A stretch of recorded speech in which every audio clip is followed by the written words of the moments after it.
Hello दोस्तों, कैसे हैं आप लोग। आई होप आप अच्छे होंगे और आपकी जो सीटेट की तैयारी है आशा करते हैं बहुत ही अच्छे तरीके से चल रही होगी। तो उसी क्रम में एक नए टॉपिक के साथ आपके सामने हम उपस्थित हैं। जो हमारा आज का टॉपिक है एसिड रेन, जिसको हम अम्लीय वर्षा बोलते हैं। सीटेट में इससे रिलेटेड आपको क्वेश्चन अक्सर देखने को मिल जाता है। तो छोटा सा टॉपिक है, बहुत ही इंटरेस्टिंग है, बहुत आसान तरीके से आपको ये आ जाएगा। तो अम्लीय वर्षा को देखेंगे, इससे रिलेटेड जितने भी क्वेश्चन सीटेट में बन सकते हैं उन सभी को हम आज की क्लास में कंप्लीट कर लेंगे। इससे बाहर क्वेश्चन आपका नहीं जाएगा। तो स्टार्ट करते हैं हमारा आज का टॉपिक, अम्लीय वर्षा या जिसको बोलते हैं एसिड ड्रेन। तो देखिए, ये जो फिगर है, फिगर में हमको प्रोसेस दिया है कि एसिड ड्रेन कैसे होता है। तो इसको हम फिगर को बाद में देखेंगे, उससे पहले हम अपने पॉइंट्स को क्लियर करेंगे, उसके बाद हम फिगर पर आएंगे। तो जो हमारा पहला पॉइंट है, पहला पॉइंट हमारा है वर्षा का जल का पीएच मान जब 5.6 से कम हो जाता है तो अम्लीय वर्षा कहलाती है। देखिए, जो वर्षा का जल होता है, जब बारिश होती है, जल आता है, उसका जो पीएच मान होता है 5.6 से कम हो जाता है।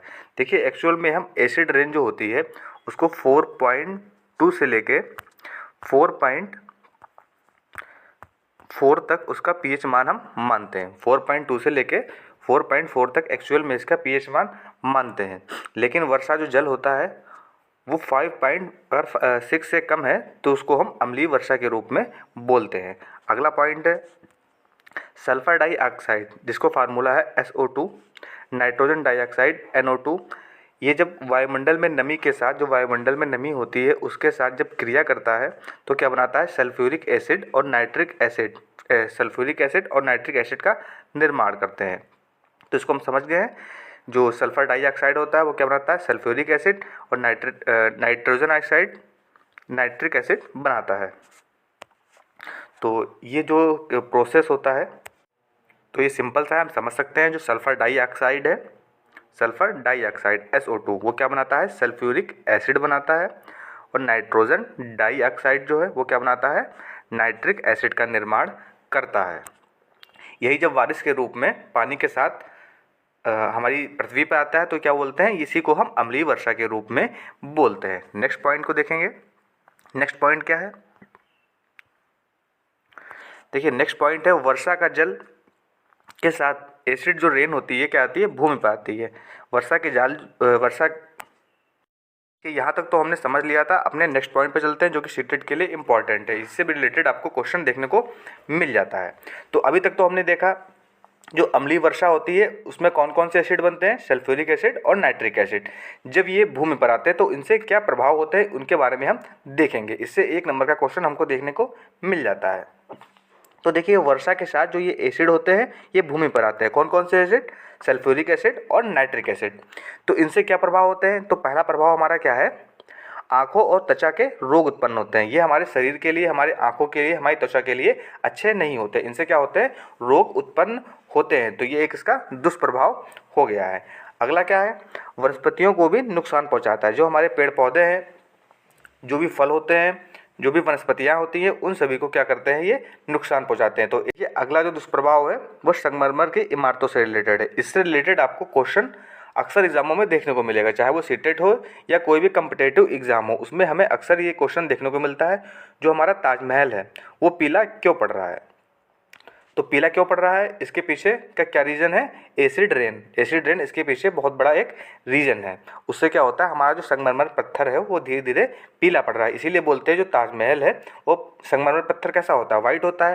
लेकिन अब करंट में क्या हो रहा है, धीरे धीरे उसका कलर जो है पीला हो रहा है। तो इसको बोल सकते हैं संगमरमर के जो पत्थर होते हैं, जो इमारतें होती हैं, वो एसिड रेन के कारण कैसी हो जाती है, पीली पड़ जाती हैं। जिसको हम क्या बोलते हैं, स्टोन कैंसर बोलते हैं। अगर आपके एग्जाम में पूछा जाएगा स्टोन कैंसर क्या है, तो स्टोन कैंसर क्या है, संगमरमर की जो इमारतें होती हैं वो पीली पड़ रही होती हैं। किसके कारण पड़ रही होती है, एसिड रेन के कारण पड़ रही होती है, अम्लीय वर्षा के कारण। उसको हम क्या बोलते हैं, स्टोन कैंसर के नाम से हम उसको जानते हैं। देखिए, जो नॉर्वे शहर है वो एसिड रेन से सबसे ज़्यादा प्रभावित देश है। इंपॉर्टेंट पॉइंट है, सबसे ज़्यादा जो प्रभावित देश कौन सा है, एसिड रेन से या अम्लीय वर्षा से, नॉर्वे। कौन सा, नॉर्वे। Important point. देखिए अगला पॉइंट चलते हैं। अगला पॉइंट जो लास्ट है वो देखते हैं क्या है। ये भी आपको देखने को मिल जाता है एग्जामों में। तो ऊष्मादीपी का मतलब क्या होता है, हीट आइसलैंड क्या होता है। नेक्स्ट पॉइंट है ऊष्मादीपी का मतलब क्या होता है? तो ऊष्मादीपी क्या होता है?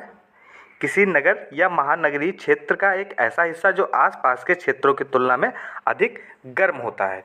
तो कोई भी एक नगर है या कोई भी एक महानगर है, उसके आसपास के जो भी क्षेत्र होते हैं उनकी तुलना में अगर उसका जो टेम्परेचर होगा अधिक गर्म होगा तो वो क्या हो जाएगा?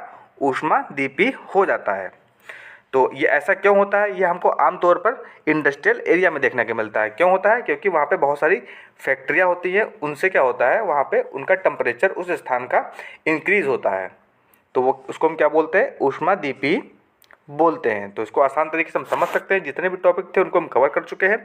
तो एक बार एसिड रेन को हम फिर से देख लेते हैं, क्योंकि ये मोस्ट इंपॉर्टेंट, एक बार फिर से फिगर की सहायता से हम एसिड रेन को देखेंगे, जो कि इंपॉर्टेंट है, इसलिए इसको हम दोबारा से देखते हैं और फिगर की सहायता से हमको बहुत ही आसान तरीके से अच्छे से समझ में आ जाएगा। तो यहाँ पर देखिए, हम देखते हैं जो NO2 है और SO2 ये फैक्ट्रियों से जब निकलता है तो नाइट्रोजन डाइऑक्साइड, सल्फर डाइऑक्साइड जब यहाँ से निकलेगा तो ऊपर जाके जो नमी होती है, नमी से क्रिया करेगी। क्रिया करने के पश्चात ये क्या बनता है? सल्फ्यूरिक एसिड और नाइट्रिक एसिड का निर्माण करते हैं। जब सल्फ्यूरिक एसिड और नाइट्रिक एसिड बनेंगे, ये जब बारिश होगी, बारिश के साथ पृथ्वी पर आते हैं। जब पृथ्वी पर आएंगे तो इसको हम अम्लीय वर्षा बोलते हैं। और अम्लीय वर्षा का pH मान कितने से कम होता है? 5.6 से कम होता है। अगर आपको एग्जैक्ट पूछा जाए एसिड रेन का pH मान, तो हम इसको बोल सकते हैं 4.2 से 4.4 तक होता है। तो जितने भी एसिड रेन से रिलेटेड पॉइंट थे उन सभी को हम क्लियर कर चुके हैं। इससे बाहर आपके सीटेट एग्जाम में क्वेश्चन नहीं जाएगा। अगर हमारी वीडियो आपके लिए हेल्पफुल रही है तो हमारी वीडियो को लाइक, चैनल को सब्सक्राइब और बेल आइकन की घंटी दबा देंगे।